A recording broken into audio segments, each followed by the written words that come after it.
বিকেজি audio stories নিবেদিত বৈঠকখানার গল্পে আপনাদের স্বাগত। আজ বৈঠকখানার গল্পে আমরা আপনাদের শোনাব সাহিত্যিক বাপ্পাদিত্য বন্দ্যোপাধ্যায়ের লেখা অলৌকিক গল্প সেই দুখানি পা। চলুন শুনে নেওয়া যাক আজকের গল্প, বাপ্পাদিত্য বন্দ্যোপাধ্যায়ের সেই দুখানি পা। শুরুতেই জানিয়ে রাখি, ঘটনাটা আমার স্বচক্ষে দেখা নয়, শোনা। এই ঘটনাটা আমি যার কাছে জেনেছিলাম তিনি নিজেই ছিলেন এই কাহিনীর এক অন্যতম চরিত্র। সত্য, মিতভাষী ও পরোপকারী এই মানুষটির প্রকৃত নাম আমি গোপন রাখছি। শুধু তোমাদের সামনে অবিকল তুলে ধরছি ভয়ঙ্কর সেই কাহিনী। সাল 1947। সারা ভারতবর্ষে তখনও লুটতরাজ। 46-এর দাঙ্গা হাঙ্গামার জের চলছে। দেশের অর্থনীতি, রাজনীতি, সমাজজীবন টালমাটাল। এমনই এক সময় আলোচ্য কাহিনীর বক্তা ভদ্রলোক নাম সত্যেশ্বর আসাম যাত্রা করলেন। উদ্দেশ্য সার্ভেয়ার হিসেবে পুরনো রেকর্ডপত্র ঘেঁটে দেশ বিভাগের পর আসামের কতটুকু ভারতে থাকবে আর কতটুকু পাকিস্তানে থাকবে তা স্থির করা। বস্তুত তার রিপোর্টের উপর নির্ভর করেই ইংরেজ সরকার আসামে সীমানা স্থির করবেন। গৌহাটি স্টেশন থেকে সোজা সার্ভে অফিসে গিয়ে দেখা করলেন সত্যেশ্বর। সার্ভে অফিসে ছোটোখাটো কাজ সারতে সারতে তিনি দেখলেন রাত হয়ে গেছে, অথচ রাতে কোথায় থাকবেন তা ঠিক হয়নি। সত্যেশ্বরবাবু হোটেলের খোঁজ করছেন। এমন সময় তারই অফিসের এক বিহারি পিয়ন শুক্রাম জানালো যে তাদের বাড়িতে সত্যেশ্বরের থাকবার মতো একখানা ঘরের ব্যবস্থা হয়ে যেতে পারে। ঘটনাচক্রে শুক্রামদের বাড়িতে সেরাতে আশ্রয় পেয়ে সত্যেশ্বর নিঃসন্দেহে আশ্বস্ত হলেন। শত হলেও গৃহস্থ বাড়ির আপ্যায়ন আর মফস্বলের হোটেলের অভ্যর্থনার মধ্যে বিস্তর ফারাক আছে। তা সত্যি শুক্রামের বাড়িতে সেরাতে ভালো আপ্যায়নই পেলেন তিনি। শুক্রামের স্ত্রী পর্দানসীন, অর্থাৎ বাইরের পুরুষ মানুষের সামনে বেরোয় না। কিন্তু তার দুই মেয়ে পূর্ণিমা আর সরস্বতীয়া, দুজনেরই বয়স 12 থেকে 14-র মধ্যে, তাকে খুব যত্ন করল। গাওয়া ঘি, পটল ভাজা, মুগ ডাল আর আচার দিয়ে হাতে গড়া রুটি গোটা 10 খেয়ে ফেললেন সত্যেশ্বর। খাওয়ার সময় তার পাশে বসে সরস্বতীয়া হাওয়া করতে লাগলো, আর পূর্ণিমা নিল পরিবেশনের ভার। খাওয়ার পাট চুকলে সত্যেশ্বর একটু লজ্জিত কণ্ঠে জানালেন তার এতটা বেশি খাওয়াটা উচিত হয়নি। সঙ্গে সঙ্গে হা হা করে প্রতিবাদ জানালো শুক্রাম আর তার দুই মেয়ে। মনে হলো অন্তঃপুর থেকে তার গৃহিণীও তাদের সমর্থন জানালো। তিনি অতিথি, হয়তো শুক্রামদেরই যত্নের ত্রুটি হয়ে গেছে। আঁচিয়ে উঠবার পর পূর্ণিমা এক খিলি পান সেজে আনলো। শুক্রামের বাড়িতে বিদ্যুতের ব্যবস্থা নেই, হ্যারিকেনই ভরসা। এমন সময় উঠোনে কারো গলার আওয়াজ পেয়ে সবাই হঠাৎ চমকে উঠল। শুক্রাম হ্যারিকেন হাতে বাইরে এসে দেখল সার্ভে অফিসের সত্যেশ্বরবাবু সহকর্মী শেখ মঈনুদ্দিন উঠোনে দাঁড়িয়ে আছেন। যদিও হিন্দু মুসলমানের বিভেদ সে সময় সমাজকে বিষাক্ত করে তুলেছিল, কিন্তু সরকারি অফিসের কর্মীদের মধ্যে সেটা বিদ্যমান ছিল না। এত রাত্রে আর একজন সহকর্মী তার খোঁজ নিতে এসেছেন দেখে সত্যেশ্বর খুশি হলেন। তিনি শেখ সাহেবকে ডেকে এনে ঘরের মধ্যে বসালেন। শেখ সাহেবের বয়স 60 ছাড়িয়েছে। মুখে সাদা লম্বা দাড়ি আর চোখে কালো ফ্রেমের চশমা তাকে একটা আলাদা ব্যক্তিত্ব দিয়েছে। কথা তিনি বলেন কম, শোনেন বেশি। দেশের রাজনীতি, মূল্যবৃদ্ধি ইত্যাদি নিয়ে তাদের আলোচনা দেখতে দেখতে বেশ জমে উঠল। রাত যখন প্রায় 10:30, পূর্ণিমা এলো সত্যেশ্বরবাবুকে শুতে ডাকতে। শেখ সাহেব যাবার জন্য উঠে দাঁড়ালেন। পূর্ণিমার পিছন পিছন তার জন্য নির্দিষ্ট শোবার ঘরটির দিকে চললেন সত্যেশ্বর। তবে কিছু দূর গিয়ে তার খেয়াল হলো বৈঠকখানা ঘর থেকে বেরিয়ে আসার সময় শেখ সাহেবের কাছে বিদায় নেওয়া হয়নি। তিনি পূর্ণিমাকে দাঁড়াতে বলে আবার ফিরে এলেন বৈঠকখানায়। কিন্তু সেখানে তখন শুক্রাম ছাড়া আর কেউ ছিল না। সত্যেশ্বরবাবুকে ফিরে আসতে দেখে শুক্রাম যেন আঁতকে উঠল। কি হয়েছে দাসবাবু? সত্যেশ্বর শুক্রামকে চমকাতে দেখে অত্যন্ত অবাক হলেন। তবু সে ভাব গোপন রেখে বললেন, শেখ সাহেব কি চলে গেছেন? শুকরাম মাথা নাড়ল। হ্যাঁ, এইমাত্র চলে গেলেন। সত্যেশ্বর অগত্যা আবার ফিরে চললেন। পূর্ণিমার কাছে পৌঁছতেই সে দূর থেকে তার ঘরটি দেখিয়ে দিয়ে বাড়ির মধ্যে চলে গেল। সত্যেশ্বরও নীরবে শোবার ঘরের দিকে পা বাড়ালেন। সবেমাত্র কয়েক পা এগিয়েছেন তিনি, এমন সময় খপ করে কে যেন তার হাত চেপে ধরল। ভয় চিৎকার করে উঠতে যাচ্ছিলেন সত্যেশ্বর। সেই ছায়ামূর্তি ইশারায় তাকে শব্দ করে উঠতে বারণ করলেন। আকাশে তৃতীয়ার মরা চাঁদ, তারই আলোয় সত্যেশ্বর দেখেন হাত ধরে আছেন শেখ সাহেব।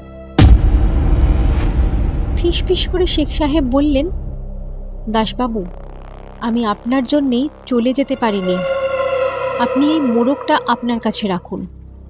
বলে শেখ সাহেব তার প্রিন্স কোটের পকেট থেকে একটা বড় সাদা মোড়ক বের করে সত্যেশ্বরের হাতে দিলেন। বললেন, রাত্রে একবারের জন্যেও এটা হাতছাড়া করবেন না, খবরদার, তাহলে কিন্তু ভীষণ বিপদ উপস্থিত হবে। সত্যেশ্বর ঘটনার আকস্মিকতায় কিছুটা বিহ্বল হয়ে পড়েছিলেন, তবু কৌতূহল যায় না। জিজ্ঞাসা করলেন, এ কথা বলছেন কেন শেখ সাহেব? শেখ সাহেব তেমনই ফিসফিস করে বললেন, বলবার সময় নেই, কিন্তু এটা হারাবেন না, ভীষণ বিপদ, খুদা হাফিজ। শেখ সাহেব অদৃশ্য হলেন।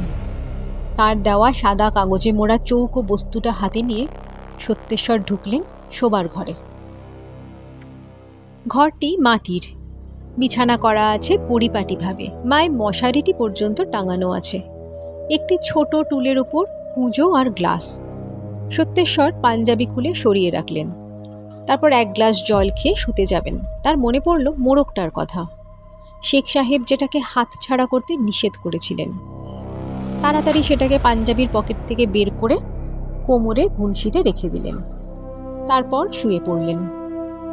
ক্লান্ত চোখে ঘুম নামতে বিলম্ব হলো না। কতক্ষণ ঘুমিয়েছিলেন জানেন না। হঠাৎ একটা খটখট শব্দে ঘুমটা ভেঙে গেল। প্রথমটা কোথা থেকে শব্দটা আসছে বুঝতে চাইলেন তিনি। এদিক ওদিক ভালোভাবে নজর করে ঘরের মেঝের দিকে চাইতেই আঁতকে উঠলেন। হ্যারিকেনটা একপাশে কমানো ছিল। তার স্তিমিত আলোয় দেখেন একজোড়া খরম পড়া পা অত্যন্ত দ্রুত ঘরের এ মাথা থেকে ও মাথা পর্যন্ত পায়চারি করছে। পায়ের উপরে মানুষের অবয়ব খুঁজতে গিয়ে সত্যেশ্বরের বুকের মধ্যেটা হিম হয়ে গেল, কারণ সেখানে কোনো মানুষের দেহ ছিল না। কোনো দুর্বল হৃৎপিণ্ডের মানুষ মারা পড়ত সেই মুহূর্তেই। কিন্তু সত্যেশ্বর একেবারে দুর্বল ছিলেন না। তাছাড়া তার মনে হলো একটা অদৃশ্য শক্তি যেন তাকে সাহস জুগিয়ে যাচ্ছে। বিস্ময়ের তখনও আরও বাকি ছিল। হঠাৎ তিনি দেখলেন খরম পড়া পা জোড়া ঠিক তার খাটের পাশে এসে দাঁড়িয়েছে। তারপর সেই পা জোড়ার একটা পা উপরে উঠল, সঙ্গে সঙ্গে আর একটা উঠে এলো। অর্থাৎ পা জোড়া তখন সত্যেশ্বর বাবুর বালিশের পাশে। ক্রমে ধীরে ধীরে পা দুটো তার গলার দিকে এগিয়ে এলো। আবার সত্যেশ্বর অনুভব করলেন একটা অদৃশ্য শক্তির প্রবাহ যেন তার শরীর বেয়ে উঠে আসছে। এক আসরিক শক্তিতে তিনি খাট থেকে মশারি তুলে লাফিয়ে নেমে এক দৌড়ে ঘরের বাইরে বেরিয়ে এলেন। তার সমস্ত দেহ তখন ঘামে ভিজে জবজব করছে। মনে হচ্ছে সেই এক রাতেই যেন তার পরমায়ু অর্ধেক কমে গেছে। অত রাত্রে শুকরামের বাড়ির অন্যান্য ঘরের দরজা বন্ধ। টলমল পায়ে কোনো রকমে শুকরামের বাড়ির থেকে বেরিয়ে আচ্ছন্নের মতো তিনি বড় রাস্তায় এসে বসলেন। পরদিন সকালে সবার আগে দেখা হলো সরস্বতিয়ার সঙ্গে। সরস্বতিয়া তাকে দেখে যেন চমকে উঠল, কিন্তু সত্যেশ্বর মেয়েটির দিকে দ্বিতীয়বার ফিরে চাইলেন না। তিনি শুকরামের অপেক্ষায় ছিলেন। এক সময় শুকরাম বেরিয়ে এলো। সত্যেশ্বর মুখে কোনো কথা না বলে সোজা শুকরামের ফতুয়ার বুকের কাছটা মুঠো বাঁকিয়ে ধরলেন।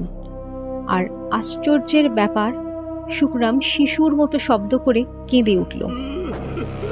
সত্যেশ্বর কঠিন স্বরে জানতে চাইলেন, ওই ঘরের মধ্যে কাকে পুষে রেখেছিস বল। শুকরাম কাঁদছিল তার মেয়েরাও। শুকরাম বলল, পারি না সাহেব, ভয়ে কিচ্ছু করতে পারি না। উনি ছিলেন আমার ঠাকুরদা। প্রতি বছর স্বপ্নে নতুন নতুন মানুষ নিয়ে আসবার আদেশ দেন। ট্রাক অ্যাক্সিডেন্টে ওর শরীরটা থেঁতলে গিয়েছিল, অক্ষত ছিল শুধু ওর পা দুটো। আপনার আগে ওই ঘরে আরও 7-8 জন ভয় পেয়ে মারা গেছে। ওটা ছিল ঠাকুরদার ঘর। আমি গয়ায় পিণ্ড দিতে চাই, কিন্তু বাড়িতে 3টে মেয়েকে রেখে গয়া যেতে সাহস পাই না। এমন কাউকে পাইনি যারা গয়া যাবে। সত্যেশ্বর এখন অন্য মানুষ, গর্জন করে উঠলেন, তা বলে তুই নির্দোষ মানুষগুলোকে মৃত্যুর মুখে ঠেলে দিবি? আমি যাব গয়ায়, বল তোর ঠাকুরদার নাম। দিনের আলোতে সেই ঘর থেকে নিজের পাঞ্জাবিটা নিয়ে এলেন সত্যেশ্বর। সেই দিনই রওনা হয়েছিলেন গয়ায়, প্রেতশিলায় পিণ্ডদান করেছিলেন। সেই দিন সেই অভিশপ্ত ঘর থেকে পাঞ্জাবি নিয়ে বেরিয়ে আসবার সময় ঘরের দেওয়ালে দেখেছিলেন একখানা বিবর্ণ ছবি, এক শুষ্ক চেহারার বৃদ্ধের, আরক্ত চোখ দুটিতে রাগত ভাব, আর বৃদ্ধের পায়ের দিকে তাকিয়ে তার আবার বুক হিম হয়ে গিয়েছিল।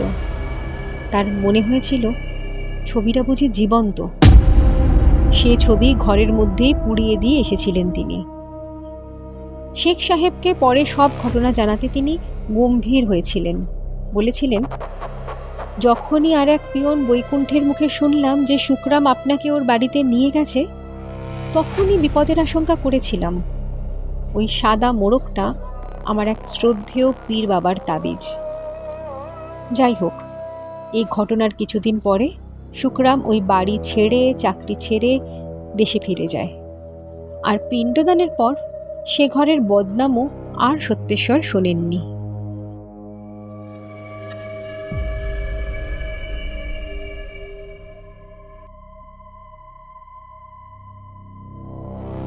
আজকের গল্প এখানেই শেষ হলো। বৈঠকখানার গল্প যদি আপনাদের ভালো লাগে তবে চ্যানেলটি লাইক ও সাবস্ক্রাইব করবেন। আর হ্যাঁ, আপনাদের মূল্যবান মতামত জানাতেও ভুলবেন না কিন্তু।